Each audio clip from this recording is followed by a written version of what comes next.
Happy Pacers, and welcome to Happy Pace. I'm Elaine Sims. Back in February, you may remember that I asked you, our listeners, to vote on which race I would do this spring.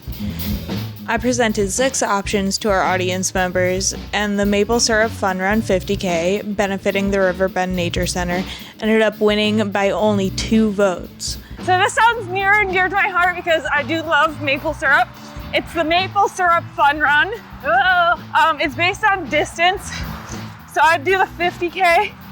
It's in Faribault, Minnesota, and it benefits the Riverbend Nature Center. It looks really pretty. You can hear more about the other race contenders in our Fartlek Friday episode from February. So I booked my flight and I adjusted my training plan for 8.5 weeks out from race day. This didn't take too much adjustment as I find myself following the Courtney DeWalter ultra running training plan. That is to say, I really have no plan.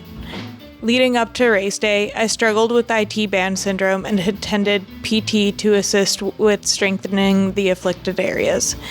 This helped tremendously, and the last 2 weeks I realized my training had given me more confidence in my long runs than I felt in training for my last 50K. Today, you'll hear from Molly Dulka, the Associate Director of Programs and Engagement at Riverbend. And so with that, it's kind of anything external facing and community building wise. My background is in environmental science. That's what I went to school for. I didn't know that I wanted to teach really until I had a summer internship at a nature center nearby, and I was like, oh, I like to teach this way. Like, I don't know that I could do a classroom, but I really like to teach this way. And so from there, I worked at seasonal positions, kind of in the Twin Cities metro area where I'm from. The race coordinator for the Maple Syrup Fun Run 50K, 25K, 10K, and 5K, and then 1 mile fun run at the Riverbend Nature Center. You'll also hear a little bit from Gretchen Brune, but you'll mostly hear from me, Elaine Sims, as I reflect on my race weekend.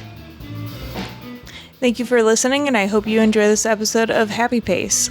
So this is a different run than normal. Gretchen isn't going to be here. I'm not going to talk it through with anyone else but myself. So I am currently running around my neighborhood talking to myself, or what appears to be myself. It is the holiday weekend, May 25th, and about 3 weeks ago from today, I attempted to run a 50K. And that 50K was for the Maple Syrup Fun Run at the Riverbend Nature Center up in Faribault, Minnesota. I'm going on a very reflective run today because, spoiler alert, I said attempt a 50K for a reason. It was my first DNF of my running career. Some listeners might be familiar with the fact that I did my first 50K in November of 2023 at Dead Horse Point at Moab. It was a great race. I had a lot of fun.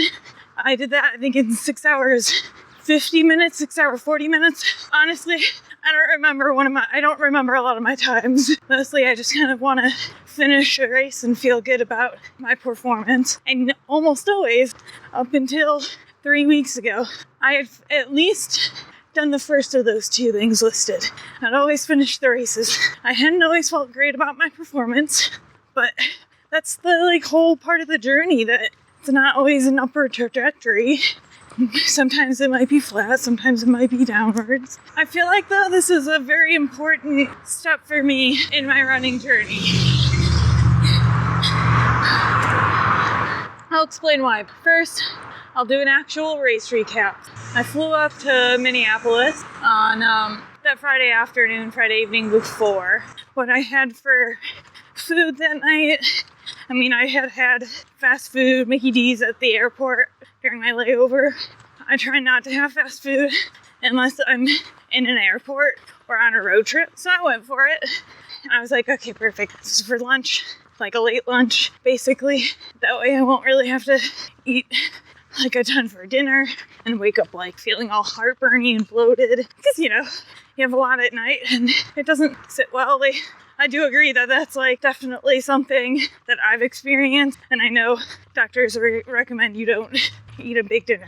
So I actually ended up doing the math later and realized that probably would have taken me the same amount of time to drive, but but then I wouldn't have had to have driven. So I'm okay with that. I'm okay with my life choices. I really don't like driving, especially for 8 hours. I would much rather sit on a plane and sit in an airport for 6 than drive for 8. So anyways, I get there. I'm feeling good about myself. I'd actually been kind of making smarter life choices. Just, trying to stay hydrated. Had even, limited how much coffee I was drinking. I'm checking into my hotel. It's pretty close to the airport and the Mall of America. And so I'm really jazzed about that. I just decided to kind of chill and kick it the rest of the night. I tried to sleep. I didn't. I barely slept at all. Score 1 for anxiety. Elaine's sleep habits 0. And then, I wake up. I do actually drink coffee at this point, right when I get up. I had some little breakfast biscuit at this point. I love those things. Those are definitely a staple of my diet. And I'm like, all right, cool. I've got to drive about an hour down there. It looks like it's going to rain up until 9 or 10. All right, the race is supposed to start at 7. I'm hopeful that the trail will get an opportunity to dry up. On the drive down, I see one rainbow and I'm like, oh, that's such a great sign. It's huge. And then I see a second rainbow and it's double rainbow. That's such a great sign. I get there, I'm talking. There is a lot more female participants than there was in the previous years, which is so cool to see. Just from reading the results from last year and looking at the field that we had this year. So I think right now we're hovering around 250, Ooh. which is growing. So when I first started 6 years ago at Riverbend, we probably had around 100 pre-registrants. And it's grown every year to, we break our record every year of the number of pre-registrations. Everyone's super nice. I'm just, kind of chatting around with the people as I can, asking them, why are they doing the 25K? Why are they doing the 50K? What are they excited about? Those people seem to be repeat runners, so that's cool to see that they get people coming back. A couple of runners were using it as, more of a training run rather than a goal race. But, overall it's a really small race. They're just setting up the bag check about 15 minutes before the race starts, and they're all super nice there. Shout out to our volunteers of that race. They were all so nice and so helpful if you ask them anything. I love when people, volunteers cheer people on during the race, and they were very much, cheering people on. And you could tell that they were also suffering with us in the rain.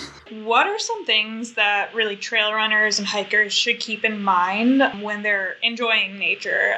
Just kind of along the lines of erosion and littering. And we tell people to stay on the trails. We have a lot of native plants that we want to make sure that we're giving enough space to an area to. With litter, make sure you pack out what you bring in. So whether that's a little fanny pack that's with you, or if you're doing a day hike in your backpack, we're really encourage people to pack out what they bring in. And then just supporting your local natural spaces, whether that's volunteering for an event. I know we wouldn't be able to do our race without a lot of volunteers throughout the day. So volunteering at your local spaces, whether that's for events or natural resource work. And also, if you can donate, that's also a great thing to do too. So I mentioned the rain. So we're at the starting line. We're chatting, and they're just kind of giving us the lowdown. Molly Dulka, who you'll hear from throughout this episode.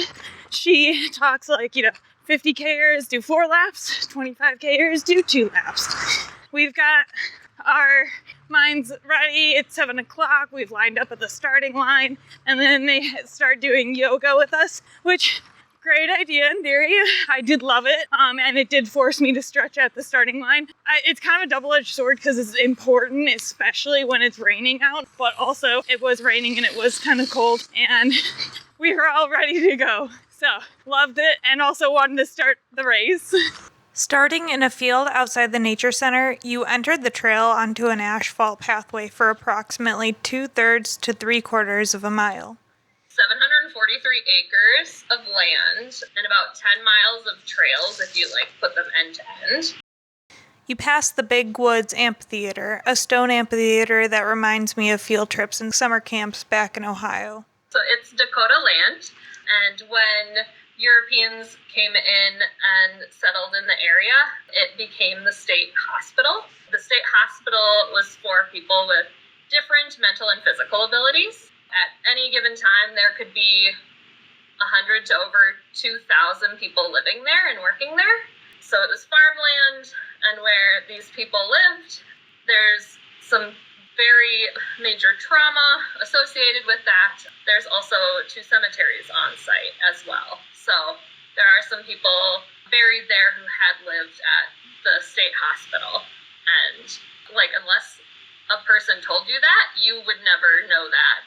You would come upon these cemeteries as you're walking the trails and go, why is there a cemetery here?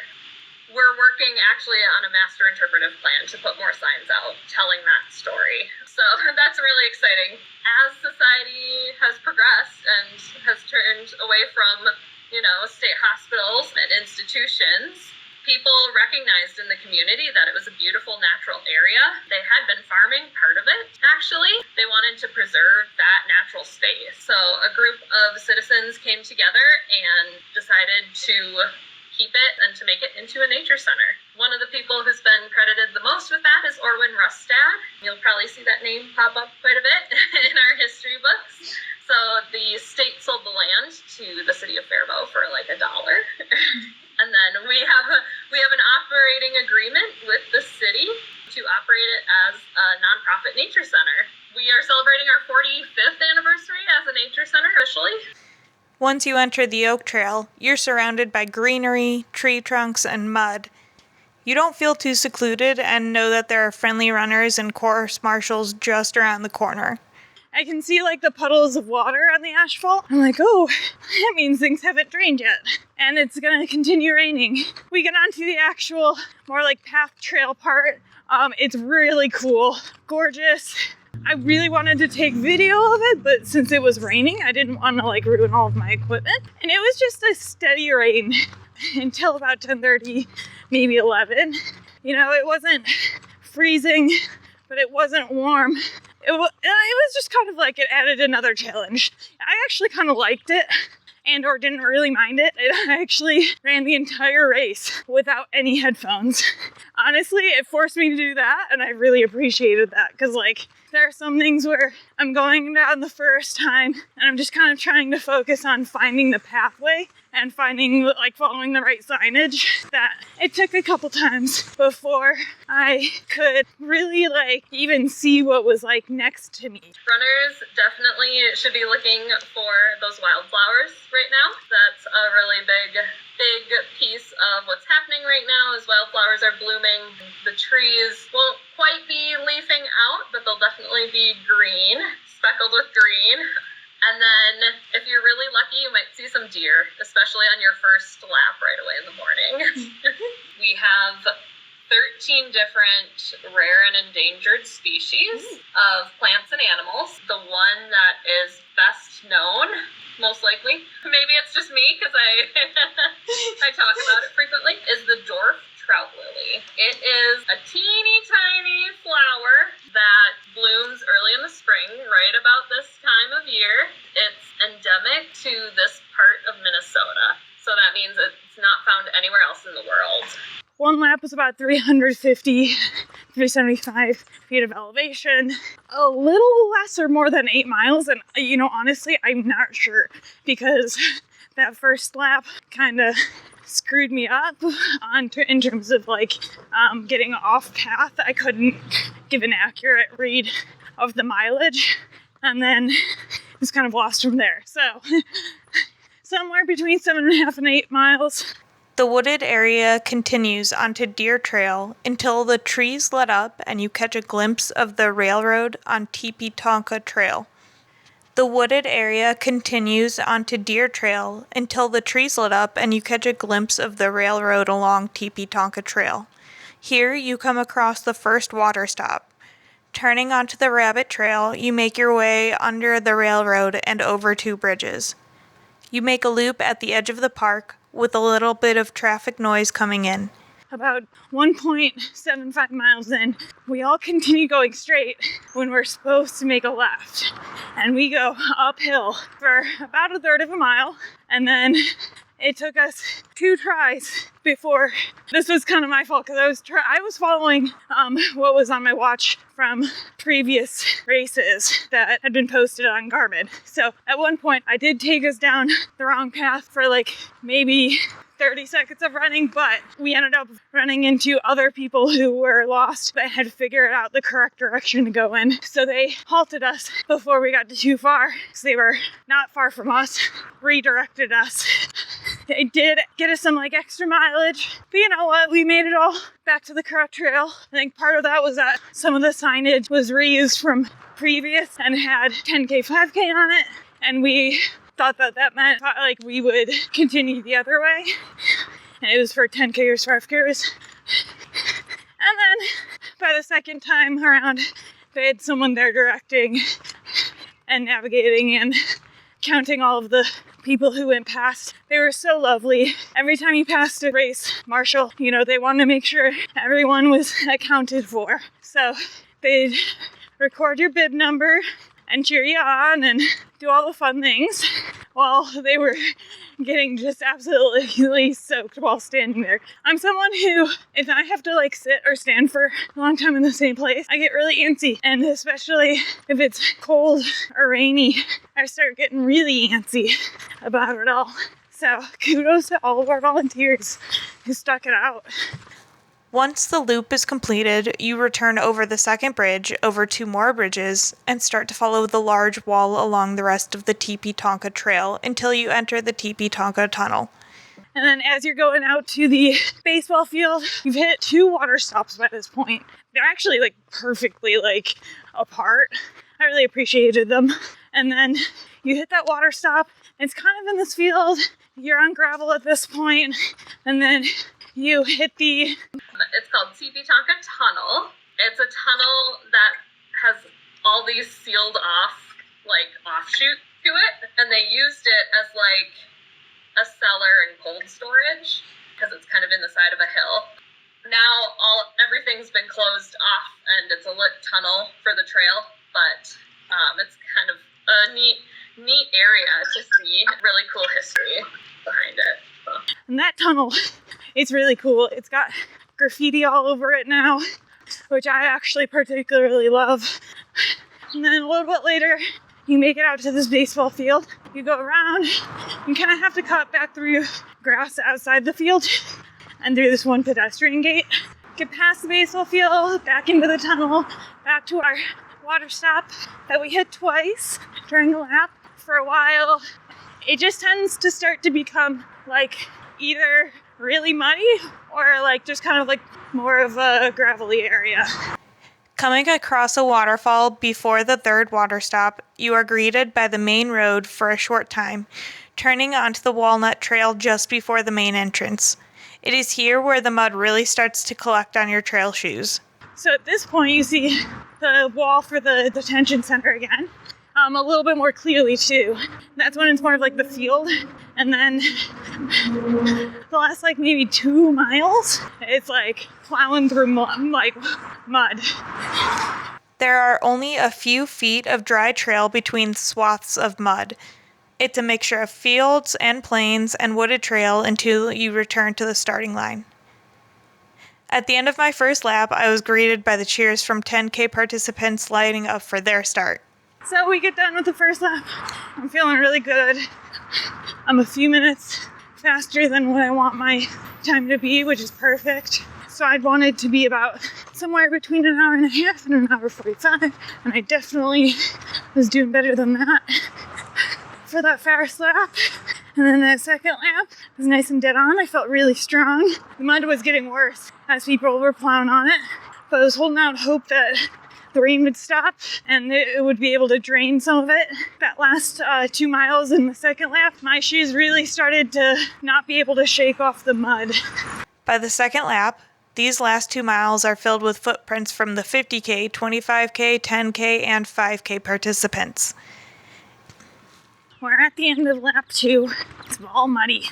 Barely able to move my shoes, but I clear it. I'm still feeling really strong. I'm encouraging other people to stay on if I can, but also, give them a good send-off if they choose to drop, 'cause it's still an accomplishment. I begin the third lap after grabbing a few snacks at the snack table, giving people a chat, and I'm on the pavement, and my right ankle feels bad. It just feels bad. It just feels like a sharp pain when I put pressure on it. And the more I go, the more I need to stop, because it's just hurting. So I get done with the asphalt part, and I'm like, okay, maybe it was just the asphalt. So I get through about half the third lap, and I'm starting to really not feel like my leg is up for this. Something feels not right. I'm starting to walk or power hike, as we like to call it.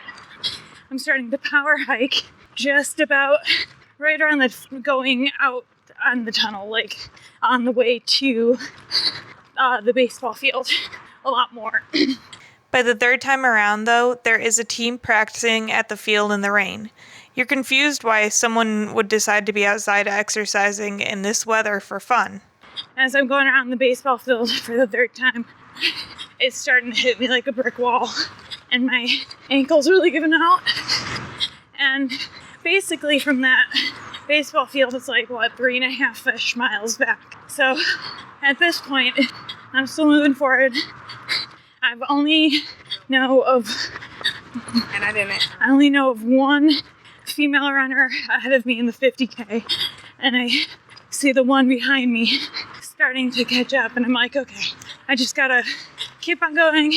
Really doesn't matter if I'm top 3, I just want to finish. And I'm really starting to power hike more and more. I keep thinking I can run, and every time I start to run, it feels good, and then it feels not good. Especially as it starts to get slippery and more slippery, and the mud starts to be thicker and thicker, and the trail's starting to get more and more torn up for the last 3 or so miles. I'm slipping and sliding. A lot of times when that's happening, my ankle's feeling worse and worse.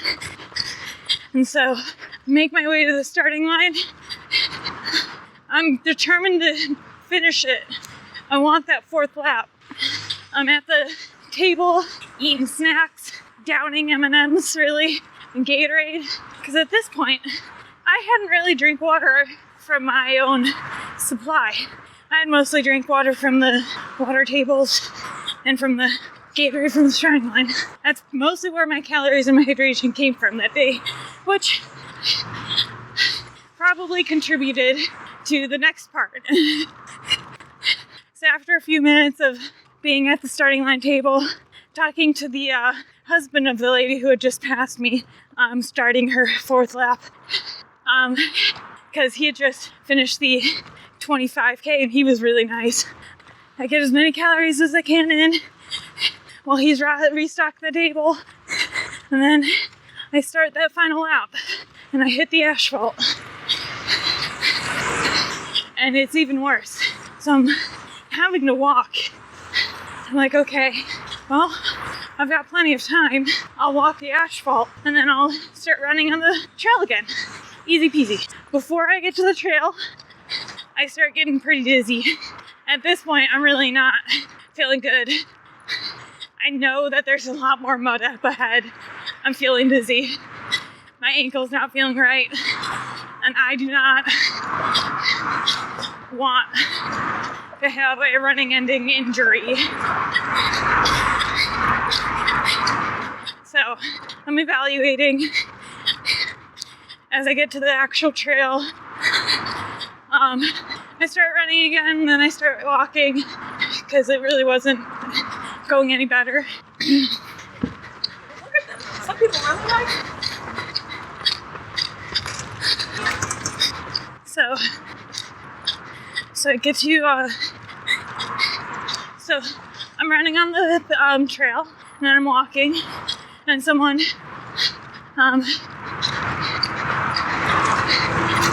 some guy starts running up next to me, and he's like, hey, come on.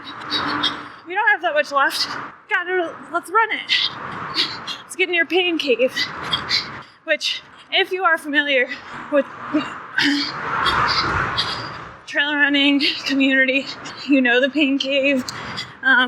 Courtney Dowalter, I believe, is accredited to describing the pain cave. And that's where you put all of your pains and, late into your race. Well, I know what belongs in the pain cave, and I know when my body isn't just in pain. I'm beyond pain cave at this point. I know my body, and I know what is a normal pain and what is not, for lack of a better word. So, it's at this point, I decide, look, I'm just gonna make it to the next water stop and then probably call for help. The water stop is not too far away. I know I can't even walk normal at this point. My body just tends to, I guess I don't know. Sometimes your bodies decide to overcompensate and offload, and it ends up making the problems worse. Especially when it comes to walking. So I just started randomly supinating and having to mentally get myself to stop doing that. And I mean, full on just walking on the side of my feet like I was Tommy Pickles.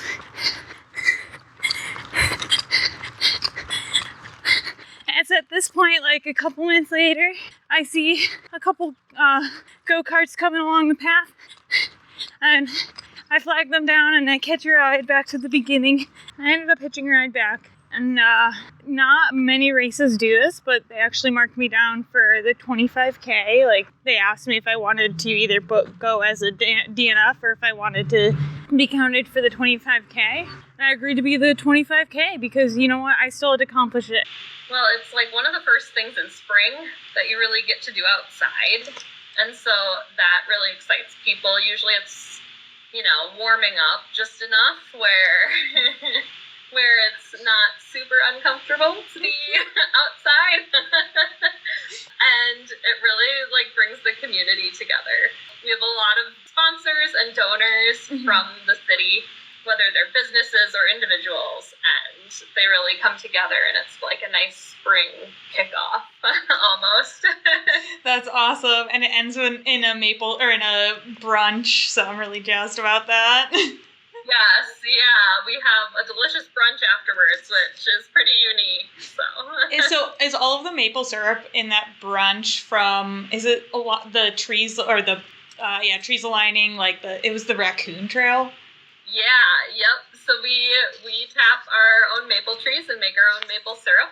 It's one of the first spring activities that happens. It usually in March. This year we did it in February because of how warm it was. Oh.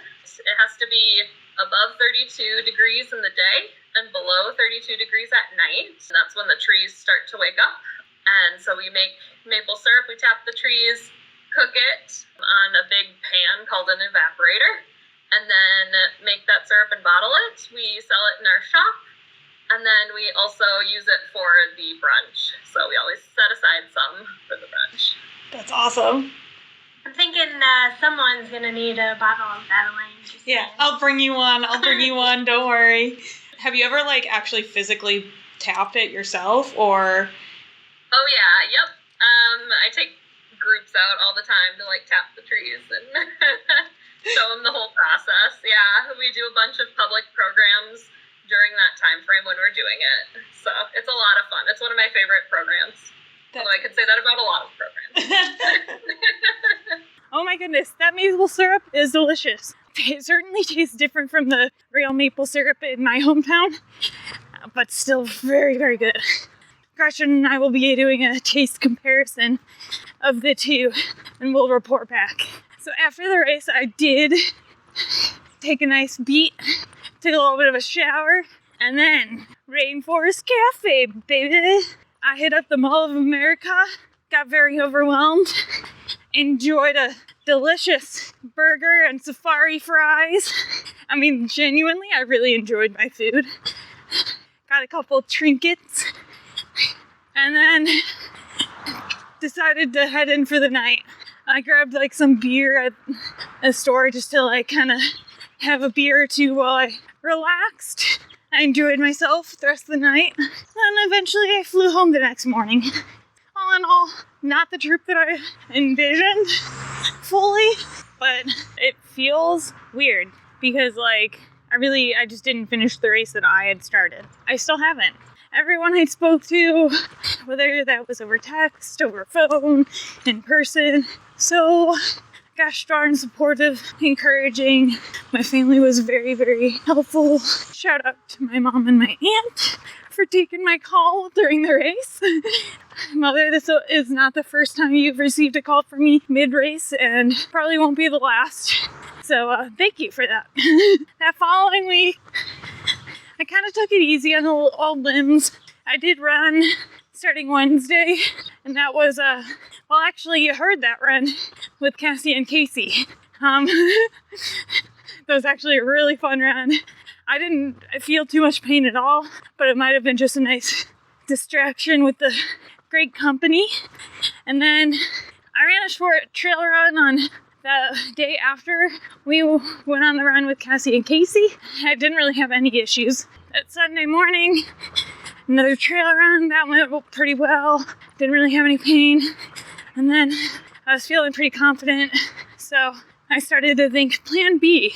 Let me start looking up races that are happening this Saturday within a drivable distance. So I thought, okay, there's this run in closer to Indianapolis. It's about a 3.5 hour drive. I'll do that.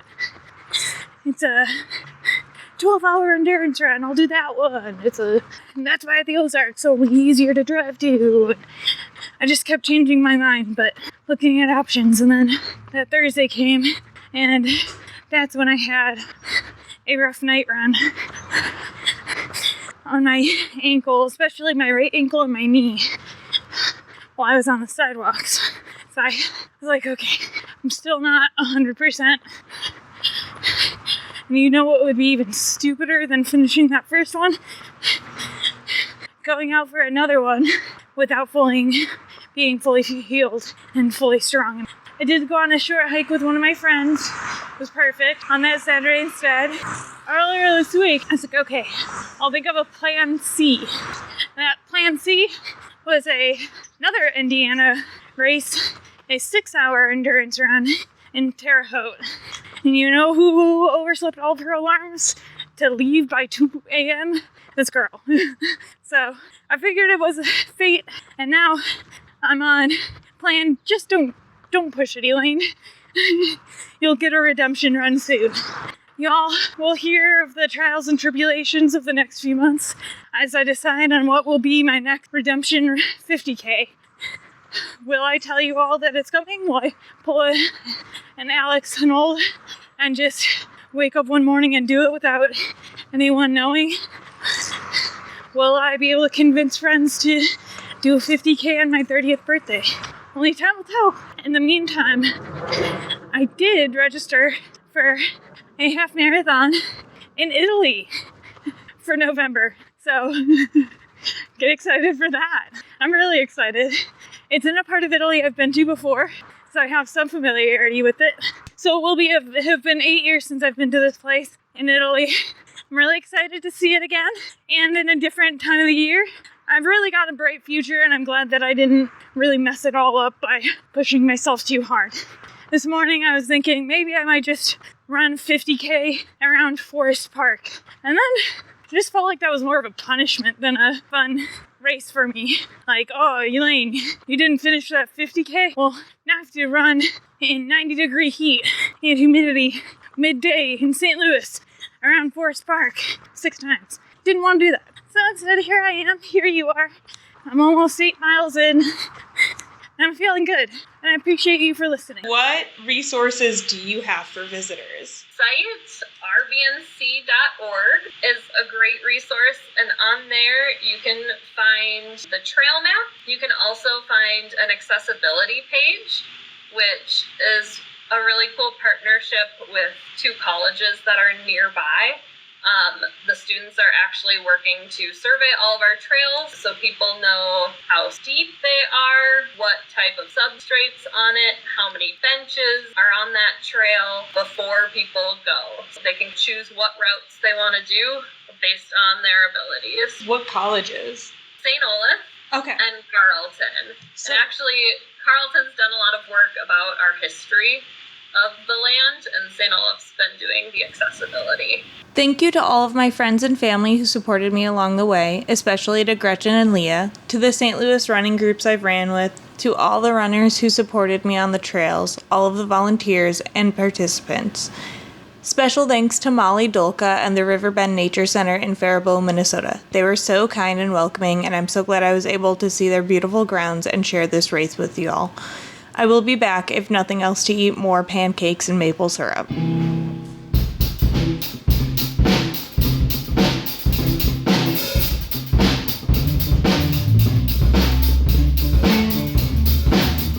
Like this episode and channel if you found your happy pace while listening. Subscribe to us on Spotify and YouTube. You can also find us on social media at happy_pace_podcast on Instagram and TikTok. Email us happypace@houseofmachka.com if you have any questions, comments, and ideas for guests. This is a House of Machka production. Our music is written, performed, and recorded by Grant Underhill, Mike Plasmeier, and Jake Laconte. Our graphic designer is Rachel Slingluff. Our marketing manager is Gretchen Brune. This episode was recorded, produced, and edited by Elaine Sims. Our co-hosts are Gretchen Brune and Elaine Sims. This episode was recorded in front of a live South City, St. Louis audience. That's how we got to 26.2 miles. Thank you now. Good morning. Wait a second. I can't see. We got a shot already this morning. We see you. Hi, Bonnie. Morning. Hi, dog. Morning.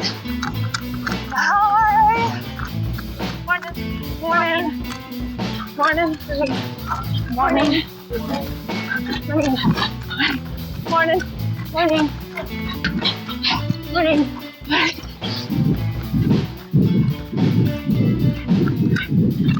Hey, Drew. I wonder that's Drew. Morning. Oh, hey, Kim. It's great. I knew someone that I ran past. Morning. Morning. Morning. Good job. I'm sorry. Morning. Morning. Morning. Morning. Morning. Morning. Morning.